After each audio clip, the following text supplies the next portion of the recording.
রূপপুর পারমাণবিক বিদ্যুৎ কেন্দ্রকে ঘিরে যেন প্রতি মিনিটেই ছড়াচ্ছে গুজব। এই যেমন শহীদ রাষ্ট্রপতি জিয়াউর রহমান নাকি পারমাণবিক বিদ্যুতের সূত্র আবিষ্কার করেছেন। একইভাবে শতাধিক শেয়ার হওয়া ভুয়া পোস্ট থেকে দাবি করা হয়েছে তারেক রহমান মাত্র 2 মাসেই গড়ে ফেলেছেন রূপপুর পারমাণবিক বিদ্যুৎ কেন্দ্র। শুধু তাই নয়, মুক্তিযোদ্ধা ফজলুর রহমান নাকি মুক্তিযুদ্ধই করেননি এমন মিথ্যা দাবিও ছড়িয়ে দেওয়া হয়েছে প্রায় সবগুলো সামাজিক যোগাযোগ মাধ্যমে। চলুন দর্শক কিছু ফ্যাক্ট চেক দেখে নিচ্ছি।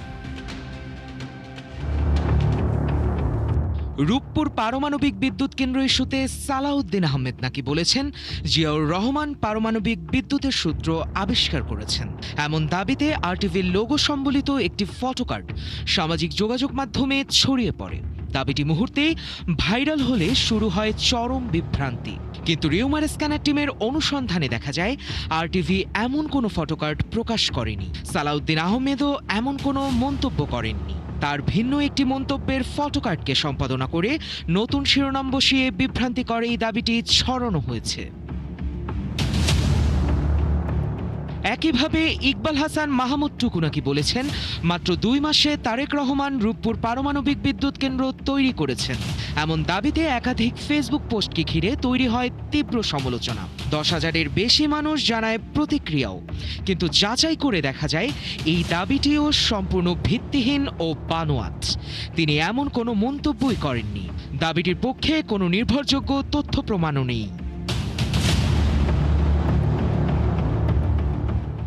ওদিকে রূপপুর পারমাণবিক বিদ্যুৎ কেন্দ্র তৈরিতে আমার অবদান রয়েছে ডক্টর মোহাম্মদ ইউনূসের করা এমন মন্তব্যটিও সম্পূর্ণ ভুয়া ও বিভ্রান্তিকর।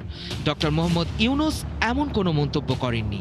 একটি স্যাটায়ার পেজ থেকে ব্যঙ্গাত্মক কন্টেন্টটি তৈরি করে পরে সেটিকে সত্য দাবি করে প্রচার করা হয়। গুজব এখানেই শেষ নয়। বিএনপির সংসদ সদস্য ও বীর মুক্তিযোদ্ধা ফজলুর রহমানের নাম জাতীয় মুক্তিযোদ্ধা কাউন্সিলের তালিকায় নেই এমন একটি ভুয়া দাবিতে ফেসবুকে বিভ্রান্তিকর পোস্ট ছড়িয়ে পড়লে তৈরি হয় তীব্র উত্তেজনা। বিভ্রান্তি ছড়ানো একটি পোস্টে 11,000-এর বেশি প্রতিক্রিয়া, 5 শতাধিক শেয়ার ও 1,000-এর বেশি মন্তব্যও আসে। মুক্তিযুদ্ধ বিষয়ক মন্ত্রণালয়ের MIS ডাটাবেজে তার নাম বৈধ মুক্তিযোদ্ধা হিসেবে অন্তর্ভুক্ত রয়েছে। আলোচিত দাবিটি সম্পূর্ণ ভুয়া ও বানোয়াট। দর্শক, আজকের অপতথ্যগুলো যাচাই করতে গিয়ে দেখা গেল সামাজিক যোগাযোগ মাধ্যমে রাষ্ট্র ও সরকার ব্যবস্থাকে কেন্দ্র করে ধারাবাহিকভাবে ছড়ানো হচ্ছে নানা গুজব। যথারীতি গুজবের টার্গেটে রয়েছে বিএনপি ও দলটির নেতারা। নানান অভিনব কৌশলে ছড়ানো এসব গুজবের ফাঁদে না পড়তে সচেতনতার পাশাপাশি সতর্ক থাকার পরামর্শ বিশ্লেষকদের। সায়ক দাস, ৭১। দর্শক, আমরা প্রতিবেদনটি দেখে নিলাম। ইতিমধ্যে জানিয়েছি আজ আমাদের সাথে যুক্ত আছেন সিনিয়র অ্যাডভোকেট এবং বিএনপি দলীয় সাবেক এমপি সৈয়দা আসিয়া আশরাফি পাপিয়া। যুক্ত হচ্ছে তার সাথে। সৈয়দা আশরাফি পাপিয়া, আপনাকে স্বাগত জানাচ্ছি আজকের আমাদের এই আয়োজনে। প্রথমেই যে বিষয়টি আপনার কাছে আমরা জানতে চাই, যে প্রতিবেদনটি আমরা দেখলাম সেখানে রূপপুর পারমাণবিক যে বিদ্যুৎ কেন্দ্র রয়েছে সেটাকে ঘিরে বেশ কিছু অপতথ্য কিন্তু আমরা সাম্প্রতিক সময়ে চলতে দেখেছি। গত 24 ঘন্টার হিসাবটাই যদি ধরি, আমাদের প্রধানমন্ত্রী তারেক রহমান থেকে শুরু করে ডক্টর মোহাম্মদ ইউনূস থেকে শুরু করে আরও নানা মানুষকে জড়িয়ে নানা ধরনের অপতথ্য ছড়ানো হচ্ছে।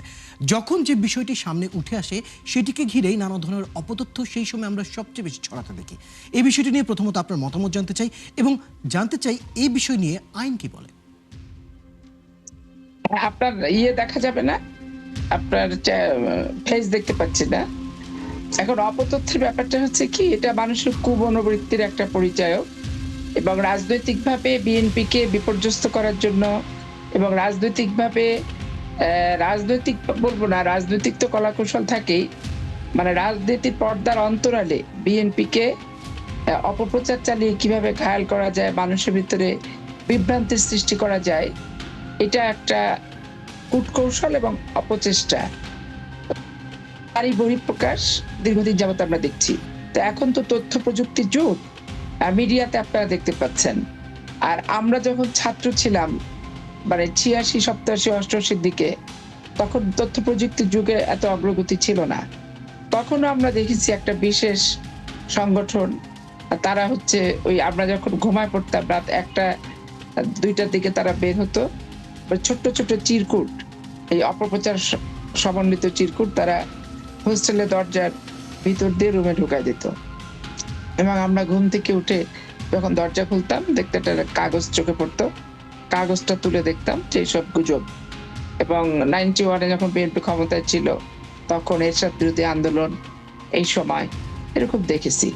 এখন অপতৎপরতার সভ্যতার বিকাশ হয়েছে, তথ্য প্রযুক্তির অগ্রগতি হয়েছে, কিন্তু যারা এগুলো আগেও করেছে এখনো করছে, অদূর ভবিষ্যৎ আরো বিকট আকারে করবে, তাদের রুচির কোনো পরিবর্তন হয়নি, মানসিকতার কোনো পরিবর্তন হয়নি। একটা মিথ্যা লেবাসে গায়ে কাদা চাপায় দেওয়াটাই এটা হচ্ছে একটা ব্যাপক প্রবণতা এবং ব্যাপক প্রচেষ্টা। ফেসবুক একটা আতঙ্কের নাম হয়ে গেছে। ফেসবুক একটা মানুষের চরিত্র হননের সামাজিক যোগাযোগ মাধ্যম, একটা সামাজিক চরিত্র হননের একটা জায়গা হয়ে গেছে। এটা মানুষের কেরিয়ার গড়ার চেয়ে কেরিয়ার কেন ধ্বংস করার একটা হাতিয়ার হিসেবে এটা পরিগণিত হয়ে গেছে। এখন সরকারকে প্রত্যেকটা পদে পদে এটা ফেস করতে হচ্ছে। এখন এই যে ফেস করতে হচ্ছে, আইন বাংলাদেশে থেকে কি আর না থেকে কি, আপনি আইডেন্টিফাই করবেন কিভাবে কে এটা করেছে? আইনের প্রয়োগটা আপনি কার উপরে করবেন? এটা আইডেন্টিফাই করা খুবই ডিফিকাল্ট। এটা ভুয়া ফটোকার্ড না অরিজিনাল ফটোকার্ড সেটা আপনি চিহ্নিত করতে পারবেন, কিন্তু কে করেছে সেটা যদি আপনি চিহ্নিত করতে না পারেন তাহলে আপনি আইনটা কোথায় প্রয়োগ করবেন? প্রয়োগের ব্যক্তি, প্রয়োগের ক্ষেত্র, প্রয়োগের স্থান, কাল, পাত্র আপনি তো খুঁজে পাবেন না। তাহলে এই ক্ষেত্রে এখন আরো ব্যাপক তথ্য প্রযুক্তির উন্নয়ন লাগবে, যেগুলো যারা করছে দেখা যাচ্ছে বিদেশে বসে করছে। এখন বিদেশে তো বাংলাদেশের আইন দিয়ে তো আপনি বিদেশের কোনো ব্যক্তিকে অপরাধে অভিযুক্ত করতে পারবেন না। স্বাভাবিক কারণে এগুলো সচেতনতা বৃদ্ধি করা ছাড়া আর এগুলো অ্যাভয়েড করা ছাড়া আমি কোনো পথ দেখি না। আপনি ঠিকই বলেছেন সৈয়দ আসিয়া পাপিয়া। আমরা সাম্প্রতিক সময়ে নানা ধরনের বিশেষজ্ঞদের সাথে যখন কথা বলছিলাম তারা একটি বিষয় তুলে ধরেছেন যে এই সময় আমরা সামাজিক যোগাযোগ মাধ্যমগুলোতে যে ধরনের অপতথ্যগুলো ছড়াতে দেখি সেগুলোকে যদি সাধারণ মানুষকে সচেতন করতে হয় তাহলে সরকারি একটি ওয়েবসাইট বা একটি জায়গা থাকা জরুরি, যেখানে আসলে সারাদিনের যে ধরনের গুজবগুলো ছড়িয়েছে সেটি কতটা সত্য কতটুকু মিথ্যা সেটা যাতে সাধারণ মানুষ জানতে পারে একটি জায়গায়, সেই জায়গা নিয়ে তারা অনেকেই এই ধরনের একটি কার্যক্রমের কথা বলেছেন। এই কার্যক্রমটার সাথে বা এই কথাটির সাথে আপনি কতটা একমত বা আপনি কি মনে করেন এটি কতটা কাজে দিবে? না, এটা ঠিক আছে। অবশ্যই সরকারের পক্ষ থেকে একটা নির্দিষ্ট জায়গা থাকা দরকার যে প্রতিনিয়ত সরকারের বিরুদ্ধে কতগুলি অপপ্রচার চালাচ্ছে সেগুলি পরিসংখ্যান মাফিক আসল ঘটনাটি কি, আর বিকৃত উপস্থাপিত প্রচারিত ঘটনাটি কতটা বিকৃত, এটা অবশ্যই একটা জায়গা থাকা দরকার সরকারের পক্ষ থেকে। এটা একটা। আর দেখেন, পারমাণবিক বিদ্যুৎ কেন্দ্র নিয়ে বাংলাদেশে শেখ হাসিনা যখন এটা করতে গেছে তখন বাংলাদেশের প্রত্যেকটা মানুষের, বিশেষ করে এই যে আনু মোহাম্মদরা পরিবেশের জন্য কতটা ক্ষতিকর এটা নিয়ে অনেক বাধা বিপত্তি, সুন্দরবনের ওইদিকেও অনেক কিছুই ব্যাপার কিন্তু বাংলাদেশে ঘটেছে। এখন আমি বুঝলাম না এই অন্তর্বর্তীকালীন সরকার আসার পর থেকে এমন একটা পরিবেশ তৈরি হলো যে আপনি যেটার সাথে জড়িত না সেটাও তারা দিয়ে দিচ্ছে। আর জড়িত হওয়ার তো কোনো কারণই নাই, কারণ এই সরকারের বয়স কত অল্প। আর পারমাণবিক এটা তো এটা শেখ হাসিনার আমলের একটা বিতর্কিত এবং অনেক এটা নিয়ে ঝুট ঝামেলা হয়েছে, এক সময় আন্দোলন হয়েছে, পাশাপাশি সরকার এটা সপক্ষে যুক্তি উপস্থাপন করছে, পরিবেশবাদীরা পরিবেশের জন্য কতটুকু ক্ষতিকর সেটাও হয়েছে। তাহলে এটা মীমাংসিত বিষয় যে শেখ হাসিনা করছে এটা এবং পরিবেশবাদীরা তাদের ভূমিকায় ছিল যে পরিবেশ নষ্টের ক্ষেত্রে। তো সেই জিনিসটাকে নিয়ে এরকম করা নিতান্তই দুঃখজনক। যদি এই ধরনের অপতথ্য বা গুজবগুলো থেকে যদি সাধারণ মানুষকে সচেতন করতে হয় তাহলে কি ধরনের কার্যক্রম আসলে আপনি মনে করেন যে এখন প্রয়োজন? এর আগেও আমরা নানা সময় দেখেছি যে অনেকেই বলেছেন শিক্ষা ব্যবস্থাকে ইন্টিগ্রেট করা গেলে আমাদের যুব সমাজ যারা আছে তারা এই ব্যাপারে আরও জানবে এবং যারা বয়োজ্যেষ্ঠ যারা রয়েছেন তাদের জন্য আলাদা কোনো পরিকল্পনা করার কথা বলা হয়েছে। সেই বিষয়টি আপনাকে জানতে চাই কীভাবে সচেতন করা যায় সাধারণ মানুষকে। হ্যাঁ, এইটা কি আপনার প্রচারণার মাধ্যমে তো করতেই হবে। যেমন ধরেন আপনার বিটিভি সহ অন্যান্য টিভি যারা আছে, কারণ এটা তো ব্যক্তি মালিকানাধীন বেসরকারি টেলিভিশনের নাম দিয়েও কিন্তু ফটোকার্ডটা করছে। তারা এটা শুধু বাংলাদেশ টেলিভিশনে দেয় না, কি ওটার মাধ্যম দিয়ে শুধু না, বাংলাদেশের যতগুলো টেলিভিশন চ্যানেল আছে এটা একটা বাধ্য করা দরকার, মানে আইন ভাবে, যে যেগুলো আপনাদের ফটোকার্ড না, সেটা হচ্ছে আপনারা নিজেরা যারা সাথে সাথে আপনাদেরকে এটা স্কলে হোক যেখানেই হোক একটা প্রচার দিতে হবে।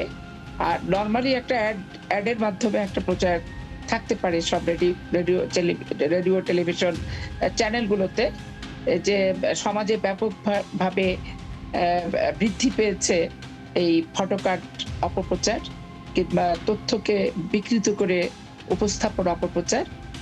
আপনারা যে কোনো জিনিস বিশ্বাস করার আগে সত্যটাকে বুঝে তারপরে অসত্যটাকে পরিহার করবেন, এরকম বিভিন্ন শ্লোক দিয়ে প্রত্যেকটা খবরের মাঝখানে, তারপরে হচ্ছে টক শো এর মাঝখানে, কিংবা যে আচার অনুষ্ঠানগুলো নিয়মিত হয় সকল টেলিভিশনে সেগুলোর মাঝখানে এটা একটা বাধ্যতামূলক প্রচার থাকা উচিত।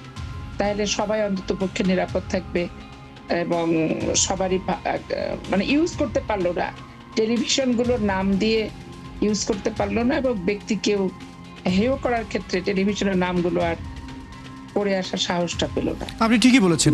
তার সাথে আরেকটি বিষয় আমি একটু যুক্ত করতে চাই। সাম্প্রতিক সময়ে কৃত্রিম বুদ্ধিমত্তার যে ধরনের প্রযুক্তিগত উন্নয়ন হয়েছে এবং আমাদের সবার হাতে যে ফোন রয়েছে সেটাতেই কম বেশি এআই কিন্তু আমরা সবাই ব্যবহার করে থাকি। নানাভাবে আমরা দেখেছি যে এই এআইগুলোকে ব্যবহার করেই অনেকগুলো গুজব বা অপতথ্যকে আসলে আইডেন্টিফাই করা যায়। তো সেই বিষয়গুলো নিয়ে কি আপনি কি মনে করেন এখন সাধারণ মানুষের এই এআই প্রযুক্তি নিয়ে আসলে আরেকটু জানানো উচিত বা শিক্ষা নেওয়া উচিত, যাতে করে কোনটা তথ্য, কোনটা সঠিক তথ্য বা কোনটা গুজব সেটি যাতে তারা আলাদা করতে পারে? উচিত, এটা মানুষের একটা ধারণা থাকা দরকার। যেমন আমি নিজে বুঝি না, আমার নিজের কিন্তু বেসিক্যালি আমি সামাজিক যোগাযোগ মাধ্যম এবং এইসব জায়গা থেকে আমি একটু বিচ্ছিন্নই। আমি অনলাইনে এখনো পেপার পড়ি না, আমি ওই চা খেতে খেতে পেপার কিনে পেপার পড়ি। হ্যাঁ, তো এরকম আমার নিজেরও জানা দরকার আসলে যে কোনটা কিভাবে দেয়। নিজের টুক নিজে বুঝি, যে এটা তো বলি নাই, এটা দিয়ে দিচ্ছে, এটা বুঝি, কিন্তু অন্যটা তো আর বুঝতে পারবো না। এই জন্য আসলে এই ব্যাপারে প্রত্যেকটা মানুষকে সচেতন করা উচিত। চমৎকার বলেছেন। তাহলে মোটা দাগে আমরা বলতেই পারি গুজব এবং অপতথ্যের বিপক্ষে যে যুদ্ধ, সেই বিষয়গুলো নিয়ে পরিকল্পিতভাবে সরকারকে যেভাবে এগোতে হবে সেভাবে মিডিয়া প্রতিষ্ঠান এবং সাধারণ মানুষ যারা রয়েছে তাদেরকেও এই বিষয়তে আরও সচেতন করার পরিকল্পনা আসলে হাতে নিতে হবে। ধন্যবাদ সৈয়দা আসিফা আশরাফি পাপিয়া এই বিষয়গুলো নিয়ে আপনার মতামত জানানোর জন্য। ধন্যবাদ সময়টুকু দেওয়ার জন্য। আপনাকে অসংখ্য ধন্যবাদ এবং আপনাদের চ্যানেল। দর্শক, আমাদের সাথে এতক্ষণ যুক্ত ছিলেন বিএনপি দলীয় সদস্য সৈয়দা আসিয়া আশরাফি। কথা বলছিলাম বেশ কিছু ফ্যাক্ট চেক নিয়ে। দর্শক, ফ্যাক্ট চেক নিয়ে 71 নিয়মিত আয়োজন ফেক নিউজ স্ক্যানারে। প্রতিদিন আমরা রিউমার দূর করতে হাজির হব ঠিক একই সময়ে একই জায়গায়। আপনারাও আমাদের সাথে যুক্ত হতে পারেন। কোনো খবর যদি আপনাকে সংশয়ে ফেলে সেটা একটি স্ক্রিনশট আমাদেরকে মেইল করতে পারেন fns.71tv@gmail.com অথবা ফেসবুকে যোগাযোগ করুন www.facebook/rumorscan.com। আমরা সেই তথ্যের ফ্যাক্ট চেক করে আপনাকে জানাবো।